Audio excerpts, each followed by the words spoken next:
Hi Leo, welcome to Sweet Tea Astrology and Tarot. My name is Erica. This is your April 29 Astrology and Tarot forecast, where I'm going to talk about the things that are going on in the sky for us, as well as pulling some tarot cards for you. There's a lot going on this month, so let's get started. Now, this is a general reading for the Leo placements. The placements are for Leo rising, but the energy will be felt throughout Leo regardless. You are more than a Leo as well, so I invite you to check your moon and your rising sign for other messages if this video is not resonant for you. On the 5th of the month, we have a new moon at 15 degrees of Aries. This for you, Leo, is in the 9th house. The 9th house is the house that I look at as your worldview expanded through study or travel. This is the house of higher education, long-distance trips, adventures, questing, higher-minded pursuits, like the study of psychology, philosophy, religion, metaphysics, astrology, this sort of stuff. The 9th house is also the study of foreign languages, and it can also be dealing with foreign people, foreign places, and foreign things. The new moon seed being planted in that 9th house on the 5th of April. On the 10th of April, we have Jupiter going retrograde in Sagittarius until August 11th of 2019. This is occurring in the 5th house for you, Leo, and that is the house that is traditionally ruled by you. It is the house of sparks, the spark of life, the spark of love, the spark of creation. This is the house of your social life, where you go out, where you go to blow off steam, where you go to be a kid. This is also the house of romance. This is where you create your babies. This is the house of the artist's creation as well. Yeah. Jupiter going retrograde. It may be that you are pulling back a little bit in an area where you have been rather active.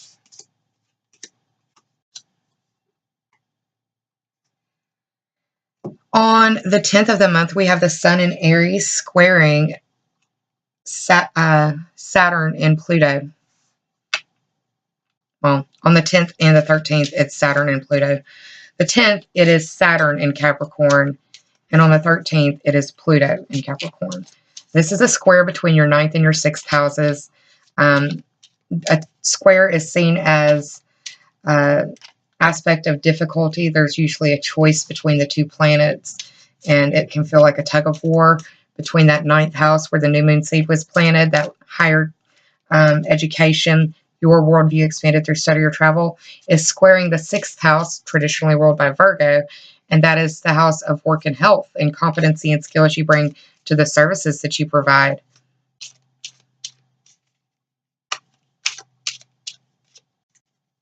On the 17th of the month, we have Mercury, the planet of thought, movement, and communication, moving into Aries. This is happening in your 9th house as well. A lot of focus in the 9th house for y'all. Throughout the month, Venus is going to be moving in just a couple of days from the 17th on the 20th. But Mercury moving into the 9th house means that there's going to be some more movement. There's going to be some more thought. For some of you, it could be that you're wanting to do like online studies.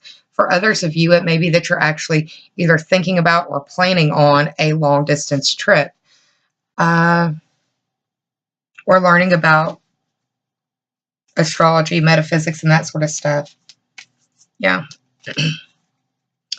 On the 19th of the month, we have a full moon at 29 degrees of Libra. This is in your 3rd house. The 3rd house is traditionally the house of Gemini. This is a house of your vehicles, your commute, your communication devices, how you communicate, how you digest information, and how people digest what you are putting out there as well. It's the house of your siblings, cousins, neighbors, and neighborhood. It also deals with your phones, your devices, and your communication devices. Full moon could be illuminating something in that 3rd house for you, getting you to see it bigger. On the 20th of the month, we have Venus moving into that 9th house. Venus is the planet of love, beauty, money, harmony, and resources. Moving into that 9th house, there's an ease, there's charming energy. Could be that you are focused on possibly wanting to save money or put something towards that 9th house, something that you care about, and it could be resources. Resources are usually thought of as money, but it can also be just your time and your energy in that 9th house. And I've already shuffled and cut this deck once, but I redid it for the Lenormand deck for y'all. I was led to do it, not really sure why. But yeah.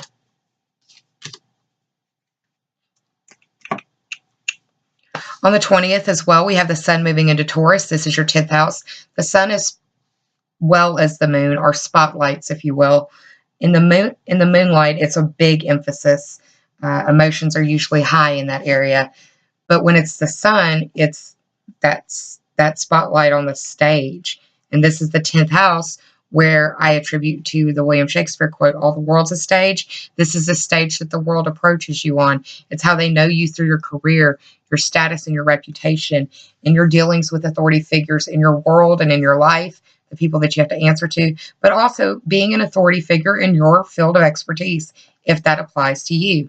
So the sun moving into the 10th house is shining light on that career, status, and your reputation. On the 22nd, we have the sun in Taurus, sitting on top of Uranus, newly moved into Taurus in your 10th house. So this would be a really good time to pay attention to what you are doing, what you are sharing, especially when it comes to your career or your status or dealing with online things, because Uranus does really speak highly to the internet. It may be that you are deciding to utilize the internet for your career purposes or your status or reputation, whatever, giving you an opportunity to use that energy. And Uranus is going to be in Taurus for 7 years, I believe, until 2025, maybe even 2026. I know there's maybe a retrograde or something that will hold it up, but yeah. On the 24th, we have Pluto going retrograde in Capricorn. This will be going on until October 3rd of this year in the 6th house. Pluto represents the shadow side of things, the unconscious, subconscious, not thought about, not seen things. In the 6th house of traditionally ruled by Virgo, being your work and your health, it could be that you're dealing with things that you didn't realize with the job, or you may be seeing the other side of the job that you haven't been exposed to before. If it isn't that, it could be that there are, for some of you, health issues that are coming to light that have maybe been hidden before or didn't want to be discussed. And if it's not that, it could be that some of you are really diving in to the need for more feathers in your cap for the competencies that you can add to your resume for the skills and the services that you provide. On the 27th of the month, we have Mars in Gemini squaring Neptune in Pisces, and this is that choice between the two planetary energies in the 11th house and in the 8th house. The 11th house is the house of your social networking, and this can be online or face-to-face networking. It also deals with your teams, memberships, groups, and associations that you belong to. And it's squaring the 8th house, traditionally ruled by Scorpio, and that's a house of transformation. It is metamorphosis. It is life, death, and rebirth. This is where the caterpillar becomes a butterfly, and that entire traumatic process. This is the birthing house. This is where the blood and guts are spilt. This is the stuff you don't talk about at the Thanksgiving table. Sexuality, intimate things, intimate issues, other people's money. Yeah. So it's a tug of war between those two houses. And on the 30th, we have Saturn going retrograde in Capricorn. This will be going on until September 18th of 2019, again in your 6th house, with Saturn and Pluto going retrograde and putting an extensive focus in that 6th house. If things are falling apart in that 6th house, it's because that foundation wasn't strong enough to support you for the next 20 years before Saturn, 29 years before Saturn comes back through this house again. So it needs to be built solidly, and it can be a difficult process to rebuild.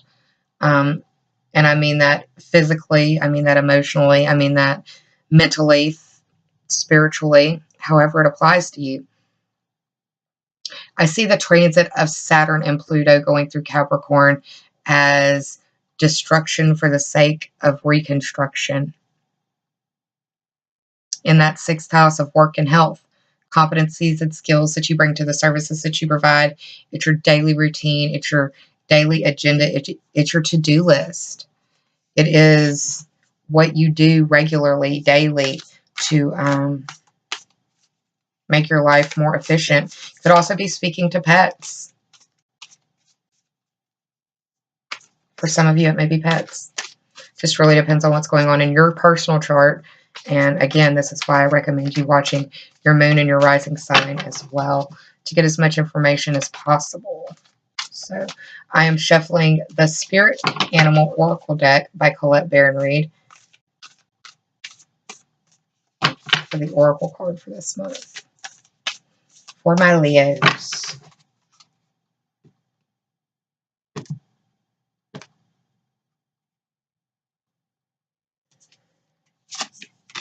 Canary Spirit. It says sing your own song, but we'll get to that in a minute. Let me grab a drink because I feel like my voice is trying to go out. And that's never good. So let's talk about the cards that fell, Leo.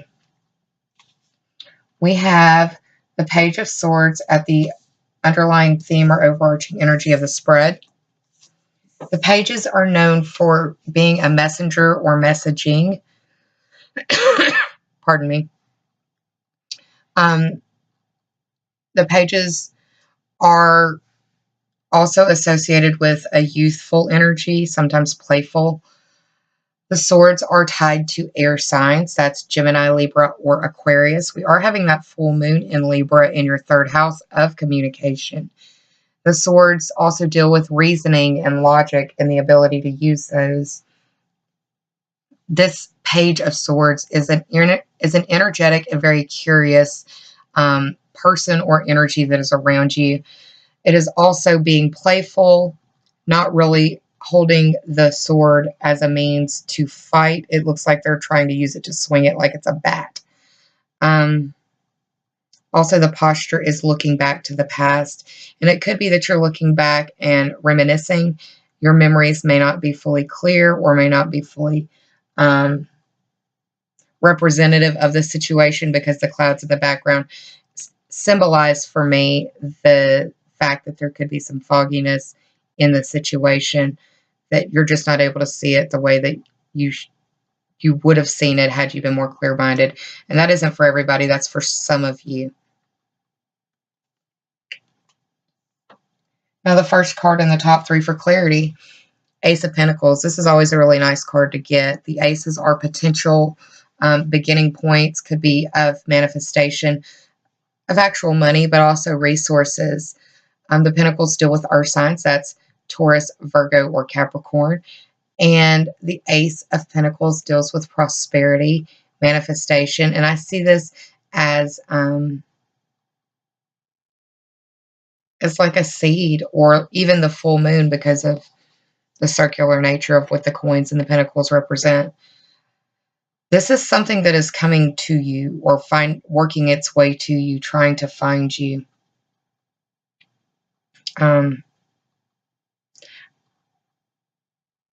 Ninth house is where the new moon is occurring. Full moon is where the third house is occurring.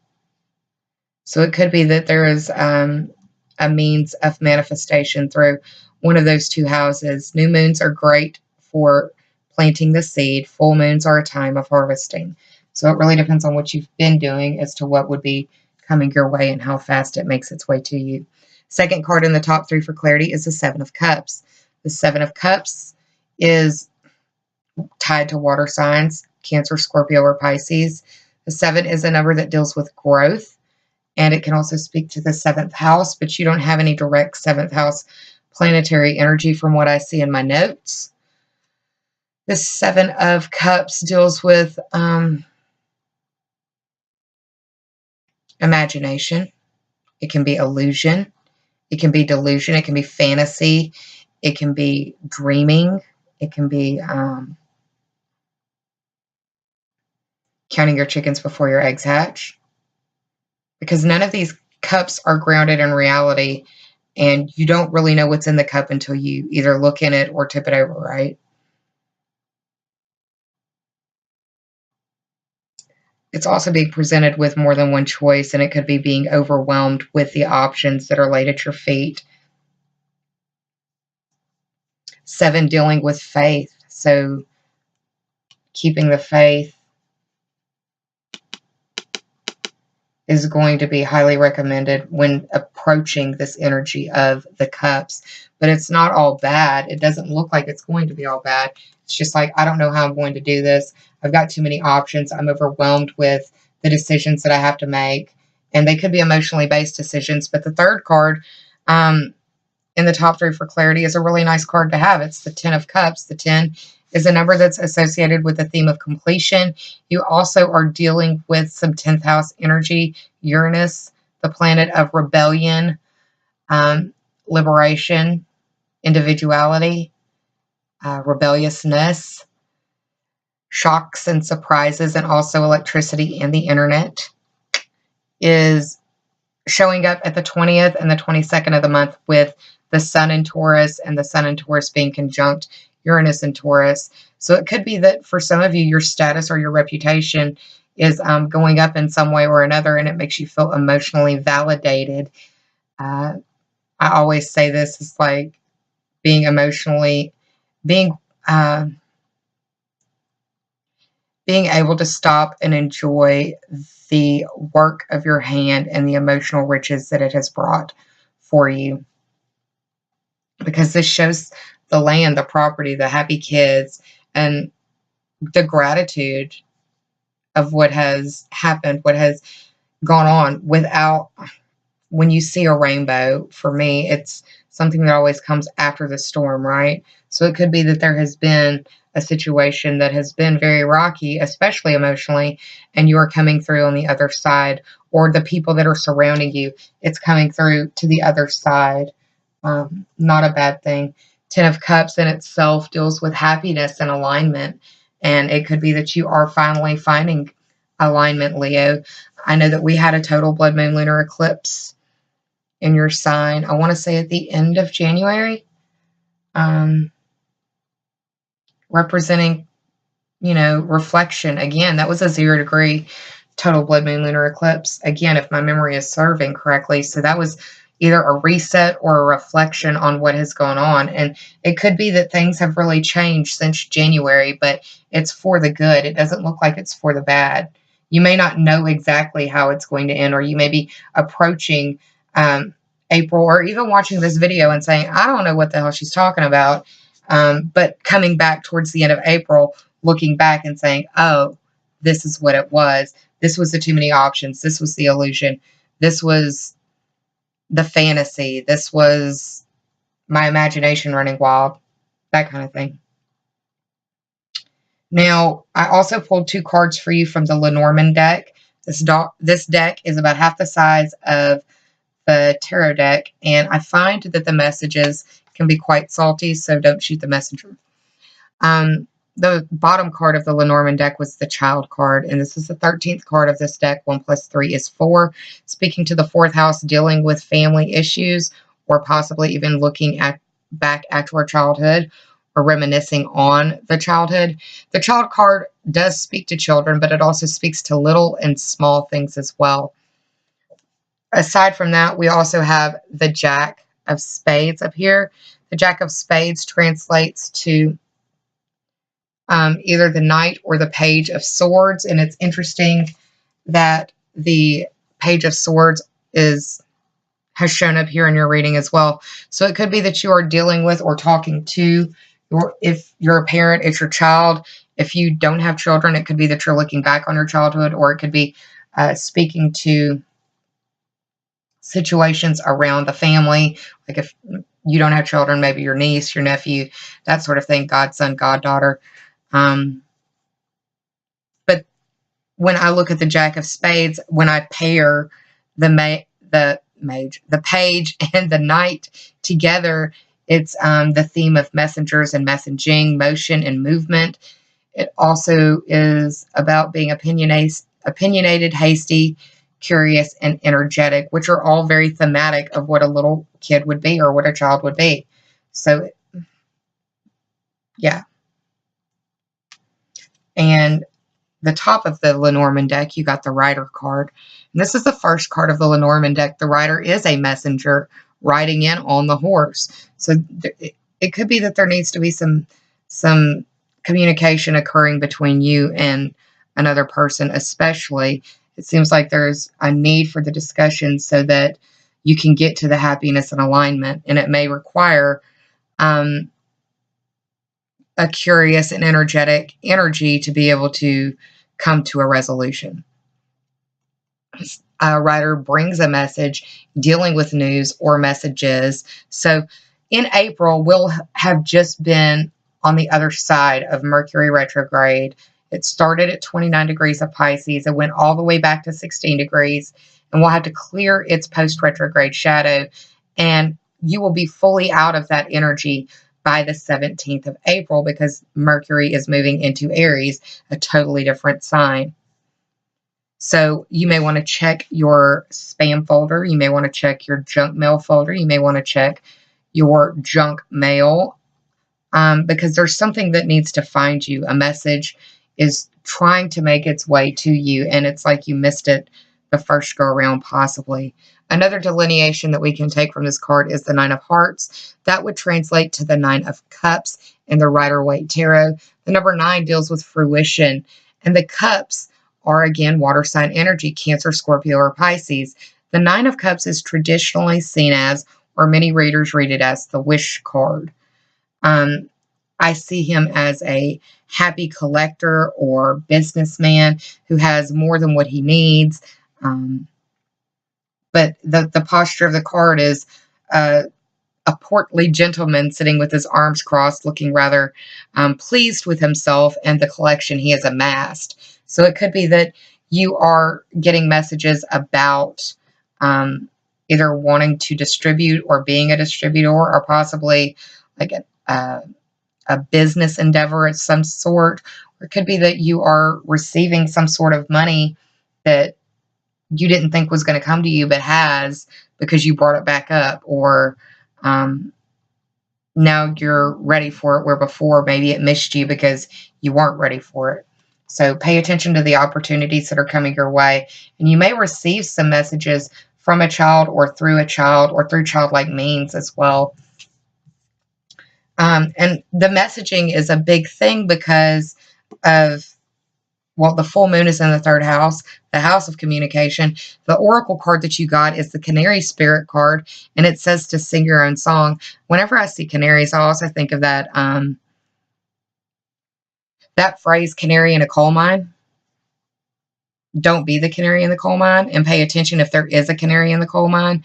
Don't ignore the messages this month or from when you see this. Also, there's a flute right here. I think this is a flute that the canary is on. Indicative of air sign energy as well. Birds need the air to fly, right? They need that wind under their wings to fly. Another interesting thing that I noticed is the posture of the page and the canary. Again, looking to the past. For some of you, it is your childhood. For others of you, it is a child that needs to speak to you, that you need to listen and give space and time to. Depends on what's going on in your personal chart. But yes, definitely check your moon and rising sign for extra messages. I've opened the book that goes with the Spirit Animal Oracle deck because this is a big deck. I haven't done enough readings to be fully versed with all of the cards yet. So I want to give you the Oracle and protective message. The Oracle message reads, Canary Spirit arrives to help you find your authentic voice and to express what is in your heart. Free yourself to experience your inner light and let it shine, as Canary Spirit sings to remind you of your inherent joy and to support you as you sing your own song. Now is the time to let the world know who you really are. And Canary Spirit's message is that you are free to be yourself and to express your most cherished desires. The world wants to hear your song. If your inquiry is about a relationship, you are being called to fully be yourself, for only then will you find harmony and joy. You can make music with others so beautifully when your notes ring true. The protective messages Are you suppressing your true voice? Perhaps trying to sing the song you think people want to hear instead of your own song? You create a cage around your life when you express only what you think will help you fit in and get what you think you want. Are you hiding the real you, telling a safe story about yourself to others because you are afraid they will think you are too different if they knew the truth? Canary spirit comes to you to express yourself in a more honest and authentic way. Yes, not everyone will agree with you, and in fact, not everyone will want to hear your originality or accept your uniqueness. You must not give this a single care. There will be plenty of people, opportunities, and wonderful new experiences that arrive as if by magic once you open your own cage door and fly free. Canary spirit is cheering for you and wants you to know that you are safe and loved. Find your voice and have the courage to spread your wings and sing out loud. The world needs your true song. You may be the messenger, Leo. It may not be that there is a message coming to you. It may be imploring you to be the messenger. And in that, I would say whatever it is that you have to do, ground yourself in love, react with compassion, and understand that more often than not, people are doing the best that they can with what they have and their level of conscious awareness. There are some people who really are acting subconsciously and don't realize it. The only thing you can control is your reaction to whatever's going on. And the best way to react is in love. So that's what I've got for you, Leo. I hope you enjoyed this reading. If you did, please like, share, and subscribe. And if you already have, I thank you from the bottom of my very grateful heart. The April dailies will be coming out along corresponding with each day. I haven't started on shooting those yet. I wanted to get this series finished first and to you before April starts, since I'm moving slower than I anticipated. But yeah, that's what's going on. I'm sending you a lot of love. I hope you're well. Please take care of yourself and please be kind to yourself and save some of that kindness for others, because we're all going through private battles in our world that some of us may never speak about to another living soul. I am sending you a lot of love, and I will see you soon. Take care, Leo. Bye, y'all.